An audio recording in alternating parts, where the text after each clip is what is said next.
രാമകീർത്തിക്ക് ശേഷം ധല അജിത് കുമാർ നായകനാകുന്ന good bad ugly സിനിമയാണ് ഏപ്രിൽ 10 തീയതിയാണെന്ന് തോന്നുന്നു റിലീസാവുന്നത് ആയിരിക്കണം. അപ്പോൾ അതിൻ്റെ ട്രെയിലർ അനൗൺസ്മെൻറ്റ് വീഡിയോ എന്ന് പറഞ്ഞിട്ടൊരു വീഡിയോ ഇപ്പം വന്നിട്ടുണ്ട്. ട്രെയിലർ അനൗൺസ്മെൻറ്റ് വീഡിയോ എന്ന് വെച്ചാൽ ട്രെയിലർ എന്നാണ് വരുന്നത് എന്ന് അനൗൺസ് ചെയ്യാൻ വേണ്ടിയിട്ടുള്ള വീഡിയോ. എന്തൊക്കെ തരത്തിലുള്ള വീഡിയോകളല്ലേ.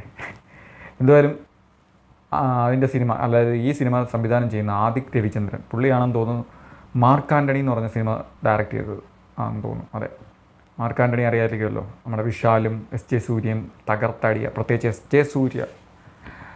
ജെ സൂര്യയുടെ ഒരു ഔട്ട് പെർഫോമൻസ് കൊണ്ട് ഭയങ്കരമായിട്ട് ഓളം ഉണ്ടാക്കിയൊരു സിനിമയാണ് മാർക്ക് ആൻ്റണി എന്ന് പറഞ്ഞ സിനിമ. ലൗഡായിട്ട് ചെയ്ത ഒരു വല്ലാത്തൊരു സിനിമയായിരുന്നു.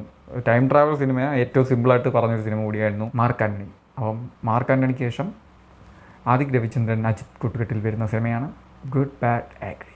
അപ്പോൾ സിനിമയ്ക്ക് ഓൾ ദ ബെസ്റ്റ്.